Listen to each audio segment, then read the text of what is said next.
오늘 주일 예배는 염려를 이기는 빛에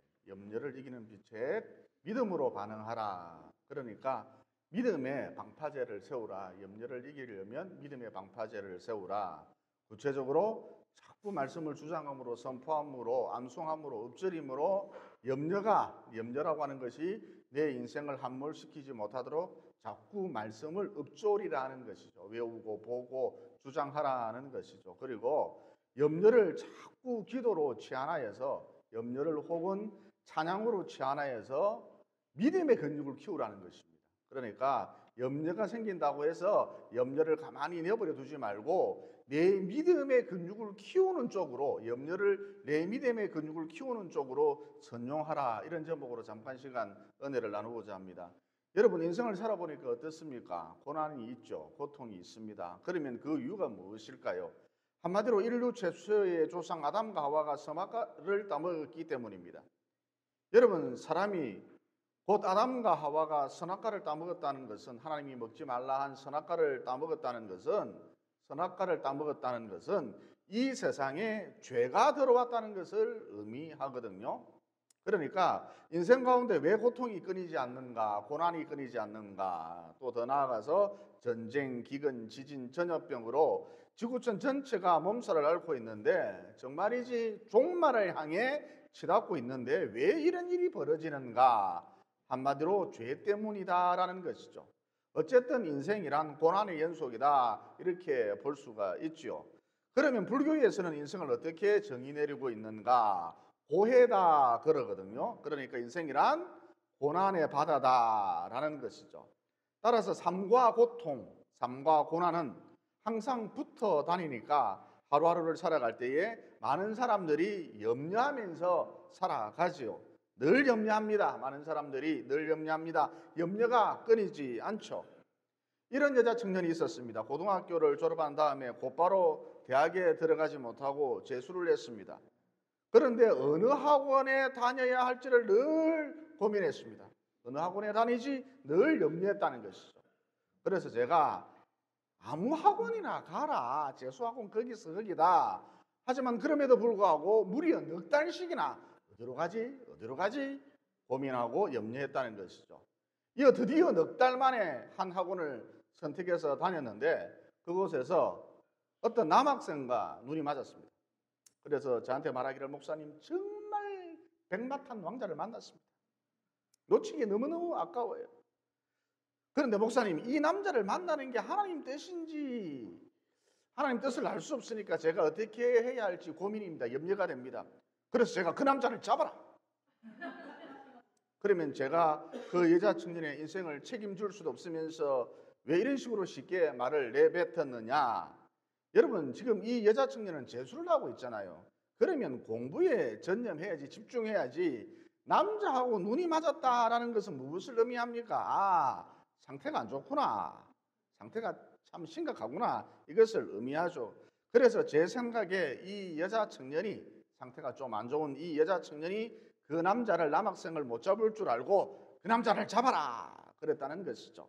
이 아니나 다를까 이 여자 청년하고 그 남자하고 결국 헤어졌습니다. 그 다음 이 여자 청년이 재수를 한 끝에 고만고만한 대학에 들어갔는데, 이번에는 남자 선배들이 너무너무 멋진 거예요. 그래서 이 선배하고 사귀어야 하나, 저 선배하고 사귀어야 하나, 또 염려했다는 것이죠. 염려가 끊이지 않았습니다.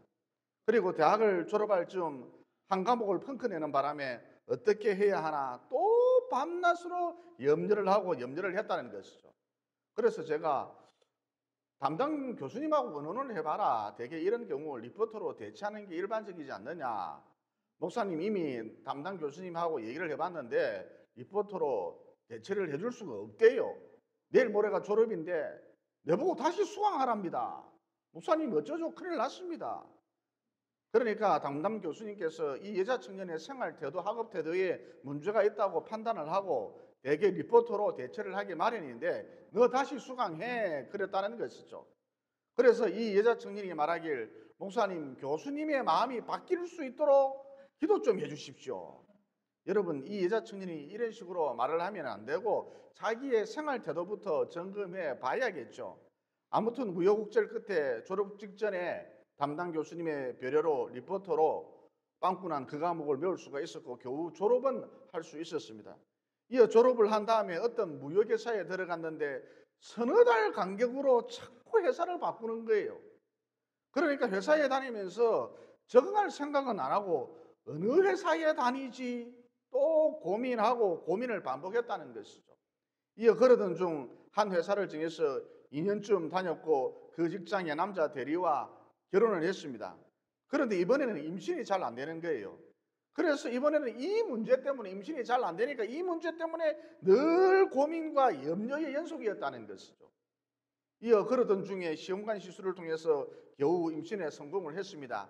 하지만 임신 기간 내내 아이고 건강하지 못한 아이가 태어나면 어쩌나 그러면서 노심초사 또 염려가 끊이지 않았다는 것이죠. 이어 딸이 건강하게 태어났는데 둘째는 아들이었으면 좋겠다 또 고민 염려 걱정했다는 것이죠. 이 어느덧 세월이 흘러서 딸 아이가 유치원에 들어갔는데 이번에는 명문 유치원에 입학을 시켜야 한다면서 또 밤낮으로 염려했다는 것이죠.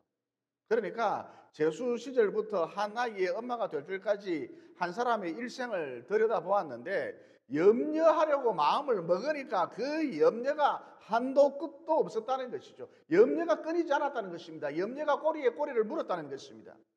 그런데 우리가 이미 경험해 봐서 잘 알고 있습니다만 염려한다고 해서 염려가 해결되지 않죠.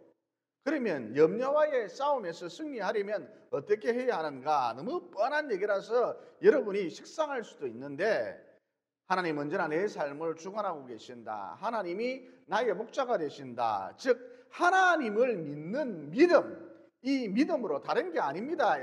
믿음으로 하나님을 믿는 이 믿음, 오직 믿음으로 염려와의 싸움에서 승리할 수 있다는 것이죠.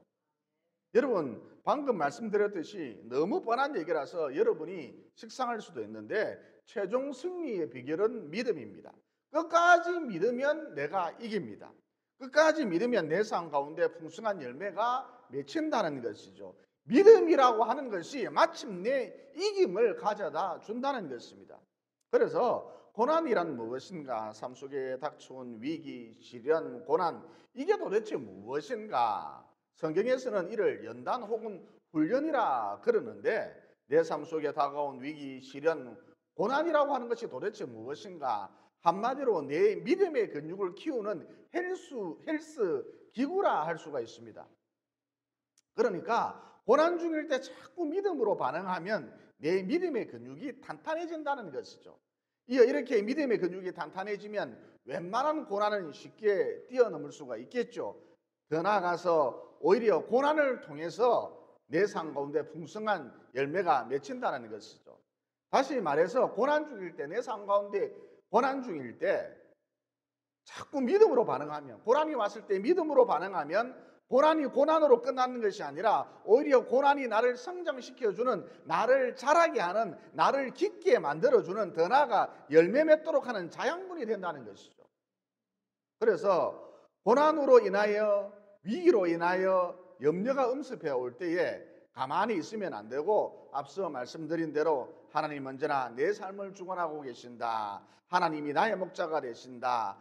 하나님을 믿는 믿음, 자꾸 믿음으로 반응하라는 것이죠. 구체적으로 염려가 계속 엄습해 오면 고난으로 인해서 염려가 엄습해 오면 더 많이 찬양하고 더 많이 기도하라는 것이죠. 그리고 여러분 인생이란 금보다 귀한 것인데 정말 쏜살같이 빠르게 지나가는 것 이게 인생이라 할 수가 있는데 문제는 마귀가 우리로 하여금 인생을 자꾸 낭비하도록 분탕질을 한다는 것이죠. 마귀가 가만히 안 있습니다.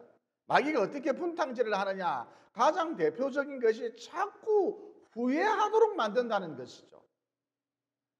예를 들어서 우리로 하여금 밤낮 이렇게 했으면 좋았을 걸, 저렇게 했으면 좋았을 걸, 그렇게 했으면 좋았을 걸, 이렇게 밤낮 껄껄껄껄 그리면서 후회하도록 만든다는 것이죠.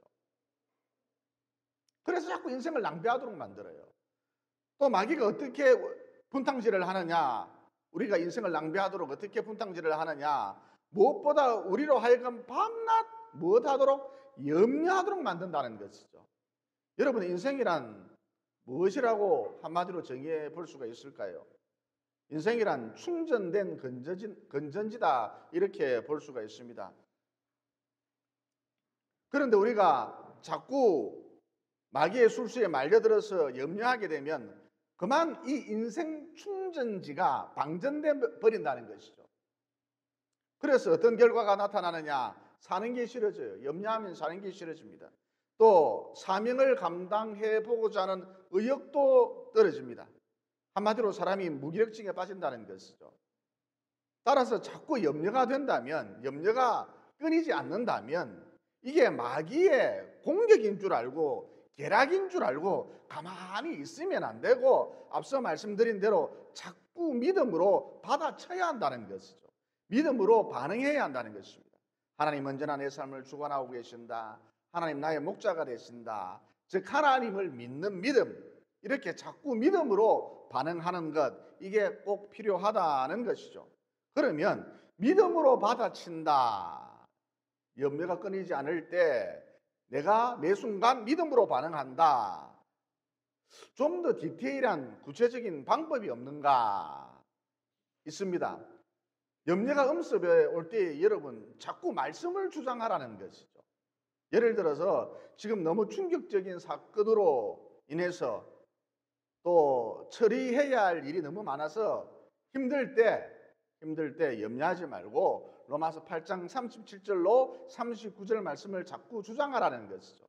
거기 보면 이렇게 기록이 되어져 있죠. 그러나 이 모든 일에 우리를 사랑하시는 이로 말미암아 우리가 넉넉히 이기느니라.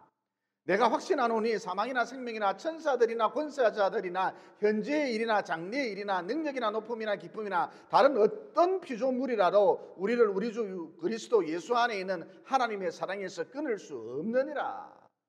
여러분 이렇게 염려가 엄습해 올 때에 자꾸 말씀을 주장하며 말씀을 선포하고 보고 외우고 엎드리면 염려와의 싸움에서 능히 승리할 수 있다는 것이죠. 또 어떤 분은 죽음이 두렵답니다. 죽는 게 염려가 된대요. 여러분 이런 분들은 요한복음 14장 1절로 3절 말씀을 자꾸 주장할 필요가 있다는 것이죠. 거기 보면 이렇게 기록이 되어져 있습니다. 너희는 마음에 근심하지 말라. 하나님을 믿으니 또 나를 믿어라. 내 아버지 집에 갈 것이 많도다. 그렇지 않으면 너희에게 일렀으리라. 내가 너희를 위하여 거처를 예비하러 가노니 가서 너희를 위하여 거처를 예비하면 내가 다시 와서, 예수님께서 재림하신다는 것이죠. 혹은 내 몸을 빠져나온 나의 영이신 예수님을 직접 만나는 그런 날이 반드시 온다는 것이죠. 이런 식으로 내가 다시 와서, 예수님이 다시 와서 너희를 내게로 영접하여 나 있는 곳에 너희도 있게 하리라. 여러분 이런 식으로 자꾸 말씀을 주장하면, 선포하고 외우고 엎드리면 죽음에 대한 불안, 염려를 얼마든지 몰아낼 수 있다는 것이죠.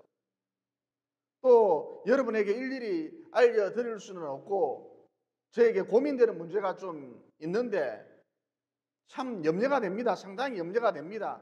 그래서 제가 요즘 어떻게 하고 있느냐, 지내고 있느냐, 기도하면서 히브리서 11장 6절 말씀, 이 말씀을 단단히 붙들고 매 순간 염려가 밀려올 때마다 매 순간 이 말씀을 단단히 붙들고 또 외우고 자꾸 읊조리고 선포하고 주장해 본다는 것이죠. 히브리서 11장 6절 거기 보면 이렇게 기록이 되어져 있습니다.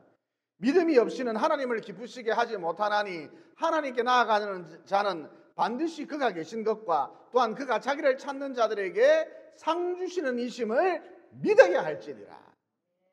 또 너희 중에 누가 아들이 떡을 달라는데 돌을 주며 생선을 달라는데 뱀을 줄 사람이 있겠느냐? 너희가 악한 자라도 좋은 것으로 자식에게 줄 줄 알거든 하물며 하늘에 계신 너희 아버지께서 구하는 자에게 좋은 것을 주시지 않겠느냐? 이 말씀도 자꾸 읊조리고 또 읊조리고 있거든요. 최소 하루에 20번 이상은 30번 가까이 읊조리고 있는 것 같습니다.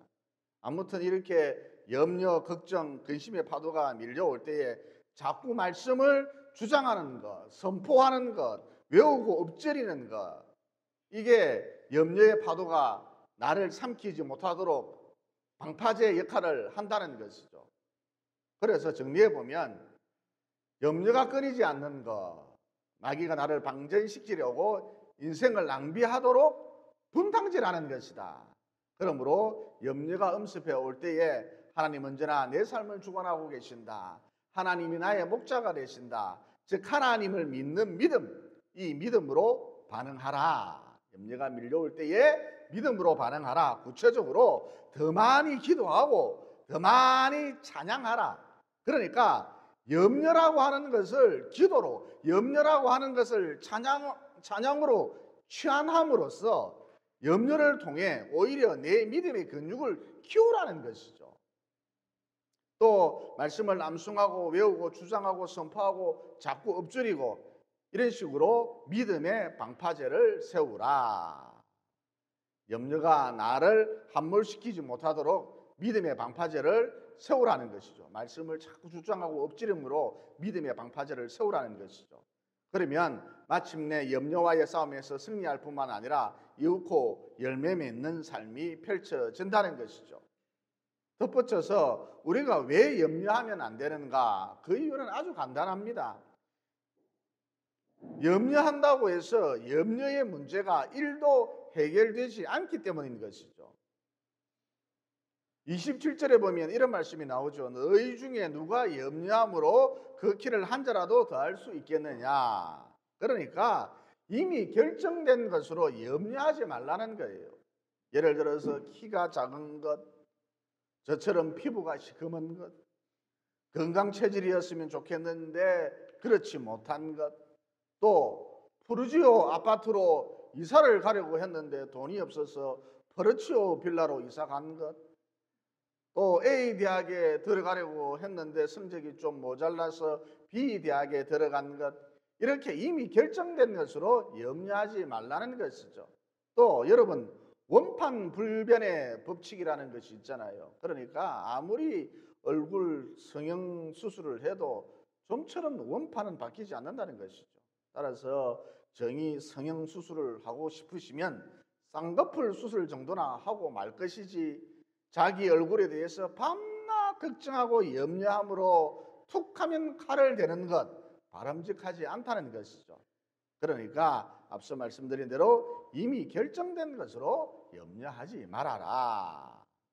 그리고 앞서 말씀드린 대로 인생이란 충전된 건전지라 할 수 있거든요. 즉 내 에너지가 한정되어 있다는 것이죠. 그런데 우리가 자꾸 염려하면 이 한정된 에너지가 그만 방전되어 버린다는 것이죠. 그래서 염려할 시간에 차라리 기도하시고, 여러분 자꾸 염려가 되시면 염려할 시간에 부지런히 수시로 종종 틈틈이 기도하십시오. 찬양하십시오. 즉 염려를 기도로 치환하라. 염려를 찬양으로 치환하라. 염려를 기도로 바꾸는 훈련, 찬양으로 바꾸는 훈련, 이것을 계속 반복하라는 것이죠. 앞서 말씀드린 대로 염려를 통해 오히려 내 믿음의 근육을 키우라는 것이죠. 어쨌든 염려할 시간에 차라리 기도하시고 찬양하시고 내 한정된 에너지를 하나님께서 우리 각자에게 주신 사명이라는 것이 있는데, 이 사명을 감당하는 일에 내 한정된 에너지를 쏟아 부으라는 것이죠. 자꾸 염려함으로 내 한정된 에너지를 방전시키지 말고, 그리고 이렇게 살면 내 삶 가운데 이 모든 것이 다해지는 신비, 은혜가 반드시 따른다는 것이죠. 여러분, 이게 축복받는 원리입니다. 또 염려가 왜 무익한가? 관계를 파괴시키기 때문이다라는 것이죠. 여러분, 제 친구 중에 대머리 친구가 있거든요. 그런데 어떤 한 친구가 이 대머리 친구를 끔찍하게 아끼는 거예요. 그래서 어느 날 커피 숍에 앉아서 이런저런 얘기를 나누는데, 이 대머리 친구를 끔찍하게 사랑하는, 아끼는 이 친구가 그 대머리 친구를 보고 안타까운 마음에, 너무너무 이 대머리 친구를 사랑하거든요. 그래서 안타까운 마음에 그 대머리 친구를 보고, 야, 너 대머리만 아니었으면 벌써 결혼을 했을 텐데. 야, 너 대머리만 아니었으면 너도 꽤 잘생긴 얼굴인데. 야, 너 대머리만 아니었으면 돈도 좀 더 많이 벌었을 텐데. 야, 너 대머리만 아니었으면 더 좋은 곳에 취직을 했을 텐데. 너 말이야 대머리만 아니었으면 이렇쿵 저렇쿵 뭐가 어떻고 저떻고. 여러분, 이 친구는 정말 진짜로 대머리 친구를 걱정하는 마음에 너무 염려가 되어서 이런 말을 해주었거든요. 여러분, 이처럼 염려해주는 말, 걱정해주는 말을 들었으니까 대머리 친구가 위로를 받아야 할 것 아닙니까? 그런데 이 대머리 친구가 자기를 끔찍하게 염려를 해주는 그 친구를 보고 니 좀 그만 좀 해라 그러면서 버럭 화를 냈다는 것이죠. 그러니까 여러분, 너 참 안 됐다, 뭐 어째서 안 됐다, 대머리라서 안 됐다, 또 어떡할래, 웃자노, 이렇게 걱정해주는 말, 염려해주는 말 안 하는 게 좋습니다. 왜냐? 염려해주는 말, 걱정해주는 말, 이게 의외로 관계를 깨놓는 경우가 허다하다는 것이죠.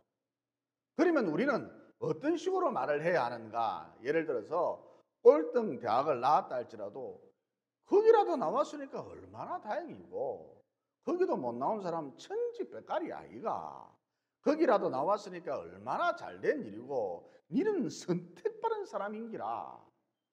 또 진퇴양난에 빠졌다 할지라도 앞서 말씀드린 대로 너 참 안 됐다, 어떡할래, 웃자노, 그러면서 걱정해 주는 말, 염려해 주는 말, 이런 말 하지 마시고, 이런 말 하면 관계가 틀어진다니까요. 이런 말 하지 마시고, 하늘이 무너져도 솟아날 구멍이 있다, 쥐구멍에도 볕들 날 있다, 하나님 너와 함께 하신다, 이런 식으로 염려해 주는 말이 아니고, 걱정해 주는 말이 아니고, 믿음의 말을 해줄 때에 그 관계가 아주 돈독해진다는 것이죠.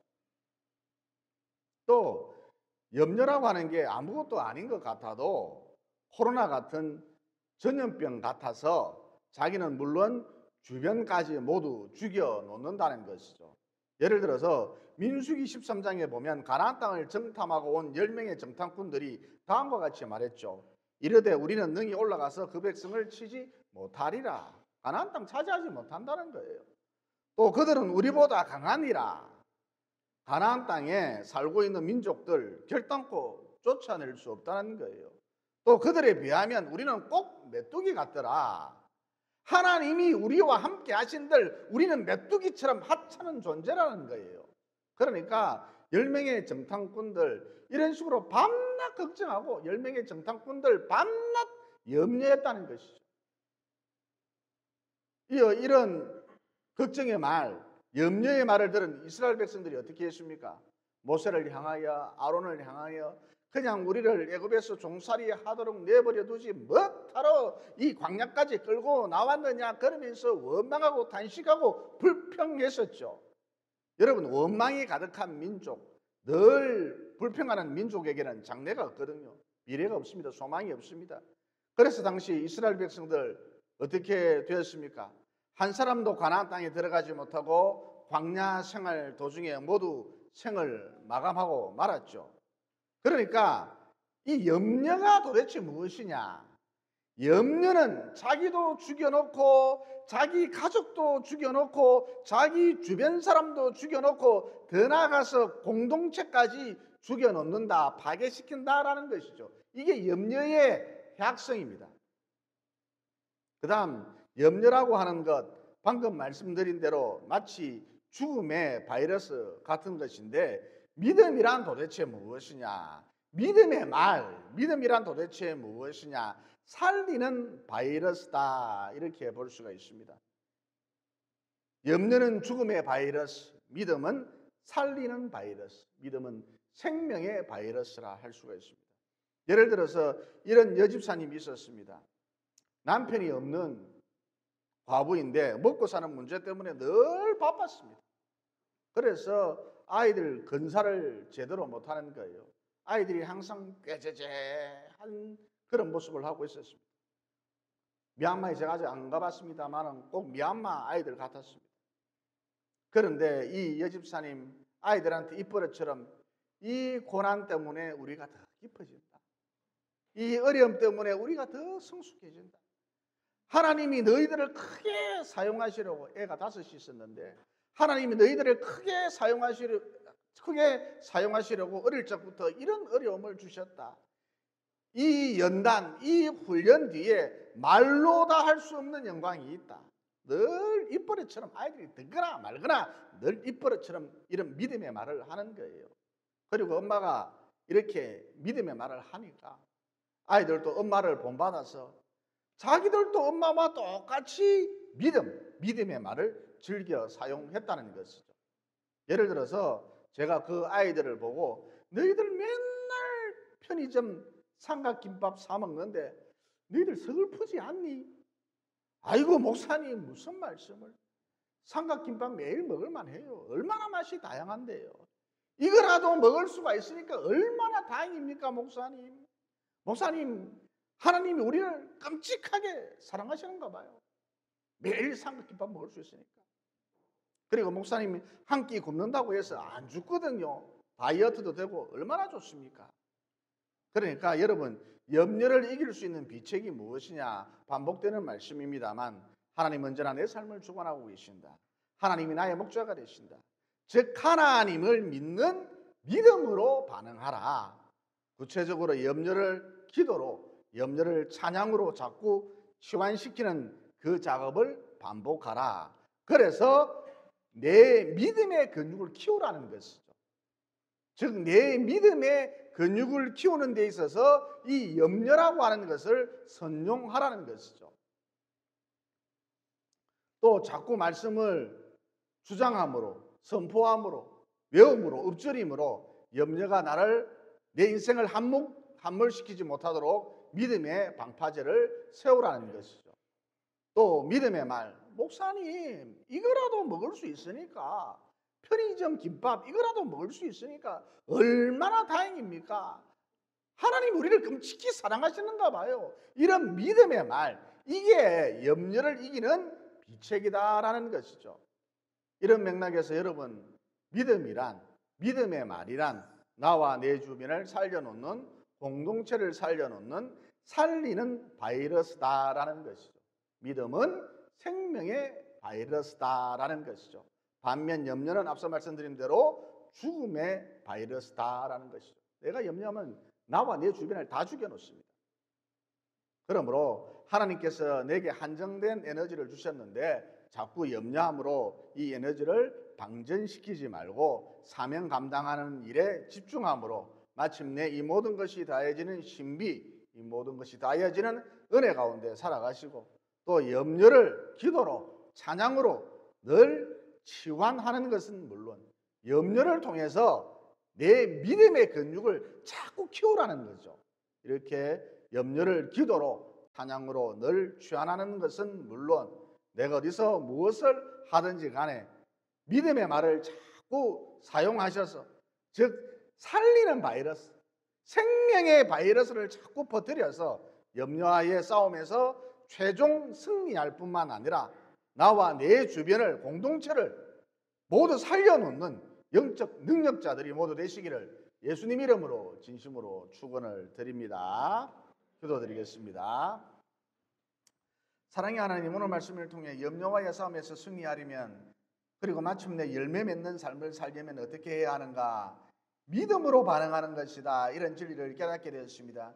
그러므로 염려가 엄습해 올 때에 자꾸 기도함으로, 찬양함으로, 곧 이 염려를 기도로, 찬양으로 치환하고, 다시 말해 염려를 기도로 바꾸는 훈련을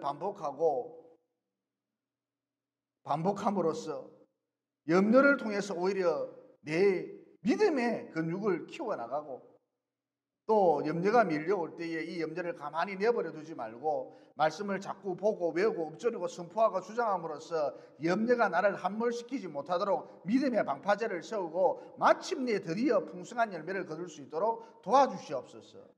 또 자꾸 염려함으로 내 한정된 에너지를 방전시키지 말고 사명 감당하는 일에 쏟아 부음으로써 능히 주신 사명을 감당해낼 뿐만 아니라 이 모든 것이 더해지는 신비, 은혜까지 누릴 수 있도록 도와주시옵소서. 또 염려는 나와 내 주변을 죽여놓는 공동체를 파괴하는 죽음의 바이러스이고 믿음은 살리는 바이러스다. 생명의 바이러스다라는 진리도 깨닫게 되었습니다. 그러므로 항상 하늘이 무너져도 솟아날 구멍이 있다. 하나님 우리와 함께 하신다. 또 비록 삼각김밥이지만 이거라도 먹을 수 있으니 얼마나 다행인가. 이런 믿음의 말을 즐겨 사용함으로써 즉 살리는 바이러스, 생명의 바이러스를 자꾸 퍼뜨려서 가는 곳곳마다 사람을 살리는, 주변을 살리는 영적 능력자들이 모두 될 수 있도록 도와주시옵소서.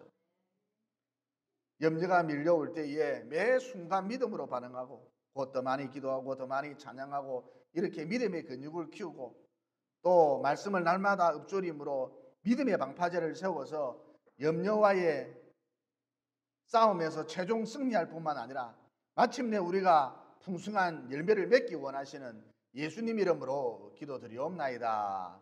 아멘.